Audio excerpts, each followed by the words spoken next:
சுவாமி, மந்திரங்களை தொடர்ந்து உபதேசமாக, அதாவது மந்திரத்தை சொல்லும்போது சில பலன்கள் உண்டுன்னு சொல்கிறாங்களே, அது உண்மையாக இல்லை? சொல்ல முடியுமா உங்களால்? 1,00,000 வாட்டி ஒரு பொருள் ஒரு வார்த்தை சொல்லுங்கள் பார்க்கலாம். இப்போ தொடர்ந்து ஒரு 48 நாளைக்கு. இப்போ சினிமா படம் பார்க்குறீங்களா? சினிமாவிலெல்லாம் மந்திரம் இருக்குது, வார்த்தை இருக்குது. ஆனால் பலிக்குமா? பலிக்குமா? மந்திர வார்த்தை தான், அதில் எந்த மாற்றமும் கிடையாது. ஆனால் பலிக்குமா? அவர் மந்திரவாதி ஆக முடியுமா? ஆக முடியாது. ஒரு வாட்டி சொன்னால் அது சராசரி வார்த்தை.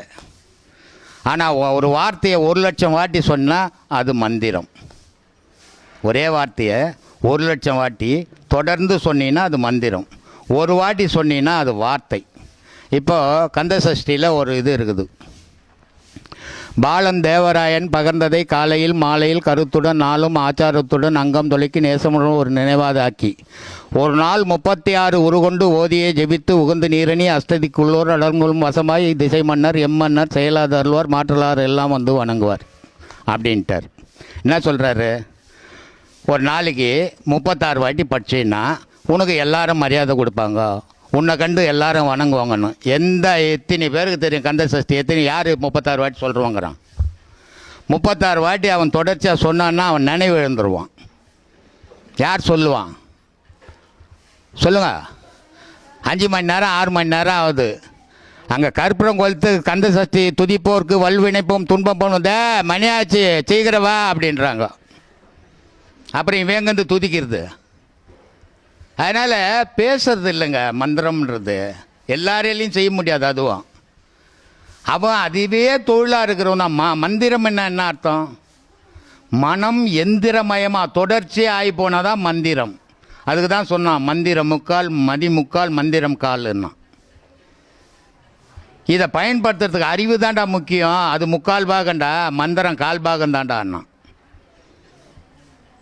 இதெல்லாம் பேசுறது நல்லா இருக்குங்க, நடைமுறைக்கு சாத்தியமே படாது. கோடி ஆர்ச்சனை கூட இருக்குதுங்க, லட்சார்ச்சனை என்னத்துங்க? சொல்லிட்டு வெளியே வந்தோடனே செத்து போகிறாங்க. மூச்சு ஆட்சி போகுது.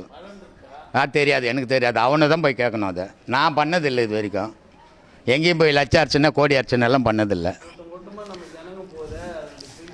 ஏன் ஜனந்தான் ஆசையில் அலையிறானே, அதுக்கு என்ன பண்ண முடியும்? போக தான் செய்வான். இவனே கடவுள் தெரியாத தடுமாறி கிடக்கிறானே. இப்போ அப்படியே இந்த திக்க பூண்டு மெரிச்சவன் சொல்லுவாங்க தெரியுமா? ஒரு பூண்டு ஒன்று இருக்கும் தண்ணி மேலே. அந்த பூண்டு மேலே கால் வச்சுட்டான்னா அவன் என்ன பண்ணுறான்னு அவனுக்கே தெரியாது. அதுக்கு பேர் திக்க பூண்டுன்னு பேர். இவன் நினைவுலேயே இருக்க மாட்டான். அந்த மாதிரி இந்த இவன் சுற்றின்னு கிடக்கிறான். ஏன்னா கடவுளுன்னே தெரியாத தடவும் கிடக்கிறாங்க. கடவுள்ன்றது பெரிய எங்கேயும் போய் தேட வேண்டியதில்லை, உனக்குள்ளவே தேடினா கடவுள் இருக்கிறான். அதுக்கு தான் சிவவாக்கியம் ரொம்ப அழகான ஒரு வார்த்தையை சொன்னான். டேய், கடவுள் காடு மாடு எல்லாம் தேடி தெரியறது இல்லைடா. இந்த ஊரில் கடவுளுக்குது அந்த ஊரில் கடவுளுக்குதுன்னு போகிற விஷயம் இல்லைடா அதுன்னா. இல்லையா? ஓடி ஓடி உட்கலந்த ஜோதியை நாடி நாடி நாட்களும் கழிந்து போய் வாடி வாடி வாடி போன மாந்தர்கள் கோடி கோடி எண்ணிருந்த கோடியோன்னா. கடவுள் இங்கே இருக்குது அங்கே இருக்குது இந்த ஊரில் இருக்குது அந்த ஊரில் இருக்குதுன்னு தேடி செத்து போகணும், எவ்வளோன்னு எண்ணி சொல்லவே முடியாதுறான்ட்டான். சரி சாமி, இப்படி தேடி கிடைக்கலையே, அப்புறம் கடவுள் எங்கே தான் இருக்குதுன்னா உன் உடலுக்குள்ளே இருக்கிறான்னு நான் சொன்னான். அதுக்கு சொல்கிறான், உருதரித்த நாடியில் ஒடுங்குகின்ற வாய்வினை கருத்தினால் இருத்தியே கபாலம் ஏற்ற வல்லாரேல் விருத்தரும் பலராவார் மேனியும் சிவந்தடும் அருள் தரித்த பாதம் அம்மை பாதம் உண்மையான. கடவுள் உன் கையிலே இருக்கிறான்டான்னா. மனுஷன் எப்படி இருக்கிறான் தெரியுமா? இரும்பு மாதிரி இருக்கணும். எப்படி இருக்கணும்? இரும்பு மாதிரி இருக்கணும். கடவுள் எப்படி இருக்கிறான் தெரியுமா? காந்த மாதிரி இருக்கிறான். அப்போது நீ நல்ல சுத்த இரும்பு மாதிரி இருந்தீங்கன்னா உன்னை கடவுள் அந்த கடவுள்ன்ற அந்த காந்தம் இழுத்துக்கும். ஆனால் நீ என்ன பண்ணுற? ஊறுப்பட்ட மண்ணை போட்டு மூடிக்கணும், துப்பேறி போய் இரும்பே தெரியாத சுற்றிக்கின்னு இருக்கிற. கடவுள் போட்டு போட்டு பார்க்குறான் எங்கன்னா ஒட்டுமான்னு, ஒட்டவே மாட்டேன்றான் இவன். என்ன பண்ணுறது? ஆசை என்ற துப்பு இவனை போட்டு மூடிட்டு இருக்குது. அதனால் கடவுளுக்கு இவனை தெரில, இவனுக்கு கடவுளும் தெரில.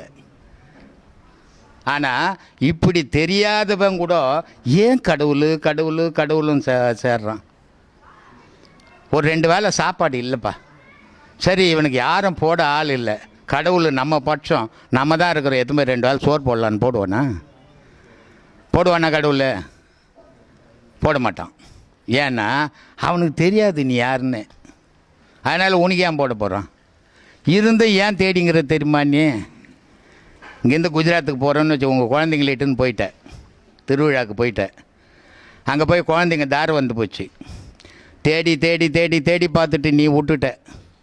குழந்தைங்க அழுது அழுது அழுது அதுங்களும் விட்டுடுச்சு. ஆனால் எப்படி இருந்தாலும் வளர்ந்து தானே ஆகணும். நீ குழந்தைங்கள விட்டுட்டு உன் ஊருக்கு வந்து சேர்ந்துட்ட, காணுமேன்ட்டு அழுதுக்கு நேர்கிற உன் நினைப்பில் குழந்தைங்க நினைப்பிலே நீ இருக்கிற. அந்த குழந்தைங்க என்ன பண்ணுது, அங்கேயே ஏதோ கிடைக்கிறத சாப்பிட்டு கிப்ட்டு அப்படியே தோல் செய்து அப்படியே பொண்டாட்டி கட்டின்னு புள்ள கிண்டு போட்டு பெற்றுக்கிண்டுச்சு எல்லாம் வாழ்ந்துன்னு இருக்குது. ஆனால் அப்போ கூட அப்பா அம்மாவை ஞாபகம் வந்துக்கினே இருக்குது இல்லையா? ஆனால் உனக்கு உன் பிள்ளைங்க ஞாபகம் வந்துக்கினே இருக்குது.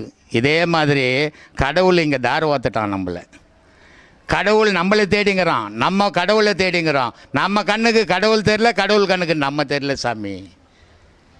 இதனால்தான் கடவுள்னு உலகம் ஃபுல்லாக தேடுறான். எவன் கண்ணுக்கும் கடவுள் தெரியல, கடவுள் கண்ணுக்கு நம்ம தெரியல. இருந்தால் தானே அப்படியே கடவுளா? இவன் தான் இல்லை மிருகமா இல்லை இருக்கிறான். அப்புறம் கடவுள் எங்கன்னு தெரியுது? கடவுளாக ஆனால் தெரிஞ்சிடுமே. கடவுளாக தான் ஆகிறது இல்லையா? ஆகவும் விரும்புறது இல்லையா? அதனால் இப்படி இருக்குது சாமி. இவ்வளோ சிக்கல் இருக்குது. கடவுள் என்ன நம்ம விளையாட்டு விஷயம் இல்லை.